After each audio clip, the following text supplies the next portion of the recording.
lagi Bapak Ibu yang Tuhan Yesus berkatin, keluarga besar KFG. Saya sangat merindukan Bapak Ibu sekalian ya. Sudah sekian waktu kita tidak berjumpa, tidak bersuah ya. Saya berdoa untuk setiap keluarga besar KFG dalam kondisi yang baik-baik saja dan sehat-sehat senantiasa dan dalam pemeliharaan dan perlindungan Tuhan senantiasa.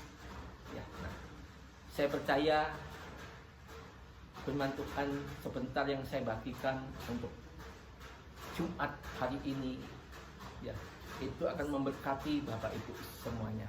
Ya, nah, kita akan melihat, memahami, merenungkan dan mulai menghidupin firman Tuhan ini. Firman Tuhan ini terambil daripada Lukas yang ke-22 mulai 39. Mari kita baca sama-sama Bapak Ibu. Saya bacakan firman Tuhannya seperti demikian. Lalu pergilah Yesus keluar kota, dan sebagaimana biasanya ia menuju Bukit Zaitun, dan murid-muridnya juga ikut dengan dia. Setelah tiba di tempat itu, ia berkata kepada mereka, "Berdoalah supaya kamu jangan jatuh ke dalam pencobaan." Kemudian ia menjauhkan diri dari mereka kira-kira 1/4 batu jaraknya. Lalu ia berlutut dan berdoa. Katanya, "Ya Bapakku, jikalau engkau mau, ambillah cawan ini daripadaku, tetapi bukan kehendakku, melainkan kehendakmu yang terjadi." Maka seorang malaikat yang dari langit menampakkan diri kepadanya untuk memberikan kekuatan. Ia sangat ketakutan dan makin sungguh-sungguh berdoa. Perutnya menjadi seperti titik-titik darah yang bertetesan ke tanah. Lalu ia bangkit dari doanya dan kembali kepada murid-muridnya. Tetapi ia mendapati mereka sedang tidur karena duka cita. Katanya kepada mereka, "Mengapa kamu tidur?" Kepada mereka, "Nah, bangunlah dan berdoalah supaya kamu jangan jatuh ke dalam pencobaan." Bapak Ibu, kondisi hari-hari ini Tuhan mengizinkan supaya setiap umat di muka dunia ini merayakan Paskah dengan cara yang Tuhan mau. Merayakan Jumat Tuhan dengan cara Tuhan yang mau. Ya. Biasanya kita merayakan Jumat Agung, Paskah, setiap umat datang ibadah ke gereja, mengikuti sebagai jemaat, ikutin acara Jumat Agung dan Paskah di gereja. Hanya mengikuti. Tapi kali ini Tuhan inginkan sesuatu yang berbeda. Tuhan menginginkan setiap keluarga. Yang Tuhan inginkan setiap keluarga. Tuhan inginkan keluarga demi keluarga berdoa. Nah, kenapa berdoa? Nah, tapi berdoa yang bagaimana?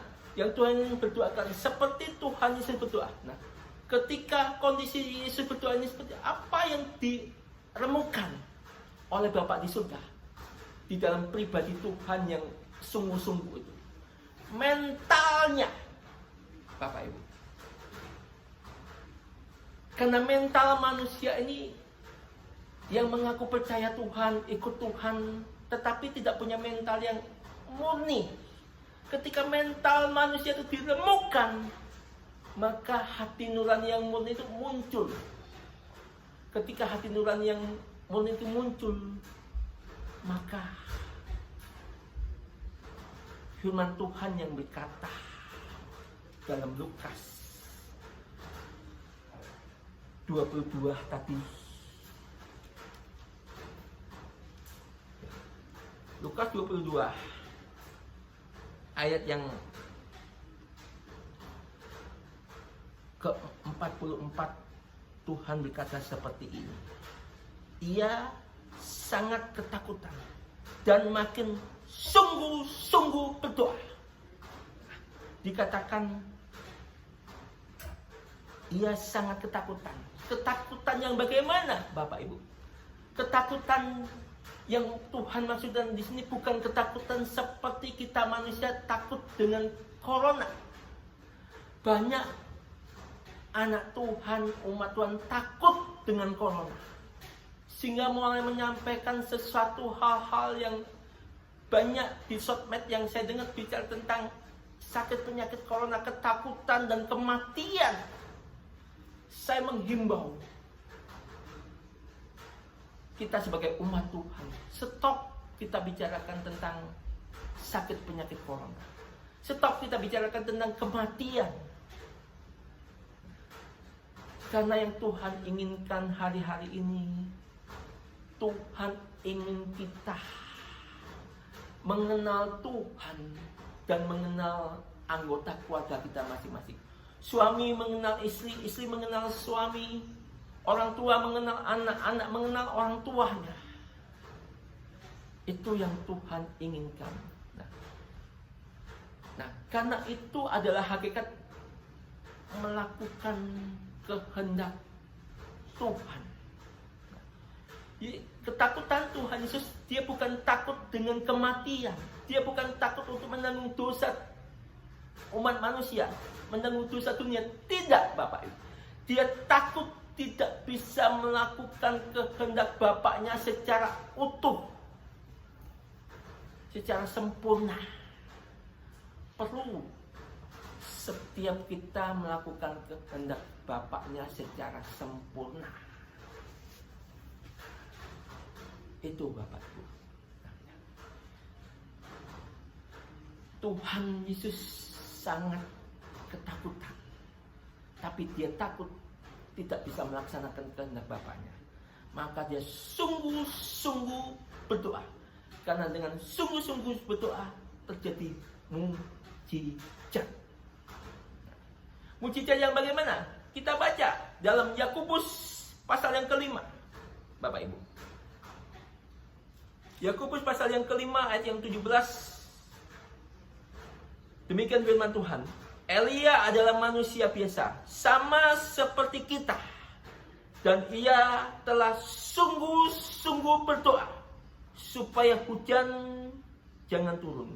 Dan hujan pun tidak turun di bumi selama 3 tahun 6 bulan. 3,5 tahun hujan tidak turun. Elia berdoa dengan sungguh-sungguh sesuai dengan kehendak Tuhan. Maka doanya didengar.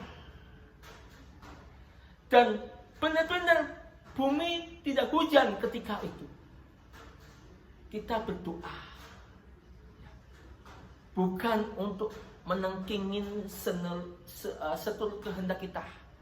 Kita seringkali tengking seenak kita. Corona pergi dari Indonesia dan lain sebagainya. Tapi yang Tuhan mau, kondisi ini kita berdoa sama Tuhan supaya kita dalam pemeliharaan Tuhan, dalam anugerahnya Tuhan, kekuatannya Tuhan, kita bersyukur kepada Tuhan ketika kita dibawa lebih dekat lagi sama Tuhan, dibawa lebih dekat dengan istri kita, dengan suami kita, dengan anak-anak kita. Kita bersyukur di sana. Ketika kita menyadari bersyukur di sana, sungguh Tuhan sangat suka. Itu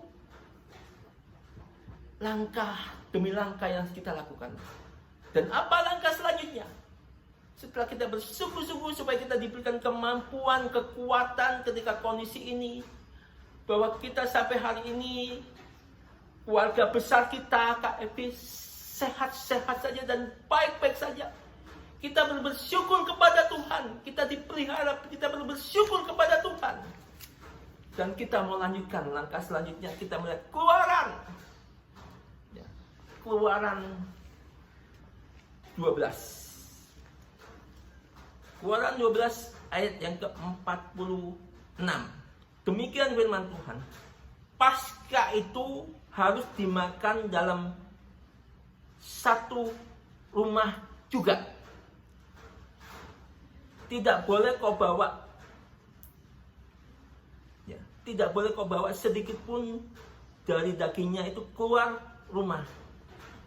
Satu tulang pun tidak boleh kau patahkan. Apa maksudnya Bapak Ibu? Nah, Tuhan ingin satu rumah makan makanan Paskah itu dalam satu rumah. Apa makanan Paskah itu Bapak Ibu? Nah, yang hari-hari ini Tuhan ingin langkah pertama adalah makanan Paskah rohani. Makan firman itu untuk satu rumah keluarga besar kita, Bapak Ibu. Dan itu harus kita makan secara utuh dalam satu rumah. Nah, kenapa kok saya berkata utuh? Ya, karena di sini dikatakan makanan itu tidak boleh dibawa keluar rumah. Nah, kenapa kok di makanan dibawa keluar rumah? Maka makanan itu berarti tidak higienis lagi, tidak spesial lagi. Tuhan memberikan kepada kita yang spesial, yang higienis. Dan tulangnya pun harus kita dengan tulangnya pun tidak boleh dipatahkan, tidak boleh dipenggal-penggal. Nah, kita makan firman Tuhan itu tidak boleh kita penggal-penggal. Seringkali kita sebagai umat Tuhan hanya mau menerima anugerah Tuhan, keselamatan Tuhan, kesehatan Tuhan, berkat Tuhan, ya kan, sukacita Tuhan. Kita hanya mau menerima itu Bapak Ibu. Padahal yang Tuhan inginkan kita menerima Injil, firman Tuhan atau Injil itu secara penuh dari Kejadian sampai Wahyu. Nah, kalau kita ngomong, Pak, kita kan jangan zaman anugerah. Oke, zaman anugerah saya mengatakan saya persempit lagi 4 Injil. 4 Injil memang betul Tuhan Yesus bicara tentang keselamatan, bicara tentang penebusan, bicara tentang pertolongan, jaminan, bicara tentang pemeliharaan.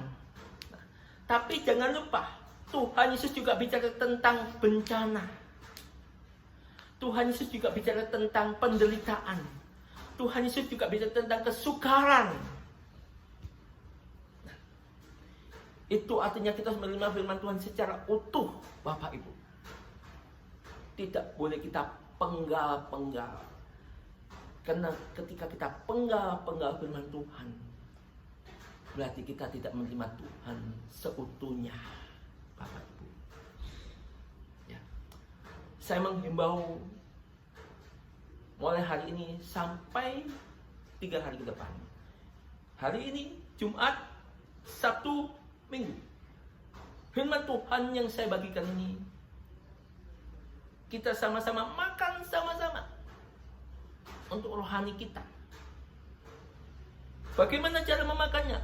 Kita belajar dari satu binatang yang bernama sapi.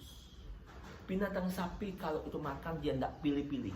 Dia nggak pilih-pilih rumput yang baik, yang hijau, enggak. Semua rumput dia makan semua. Dia makan, dia masukkan ke dalam mulutnya. Dia makan sampai perutnya besar. Setelah makan, sapi itu dia punya tenaga, dia siap kerja. Sambil bekerja itu ketika tenaganya dia mulai berkurang, rumput itu dia keluarkan lagi, dia kunyah-kunyah lagi.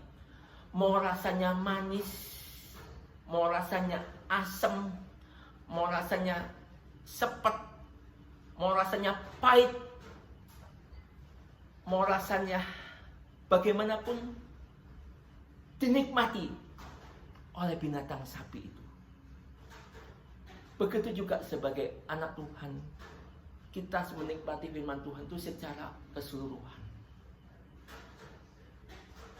Dengan itu kita bisa menjadi umat yang berkenan kepadanya.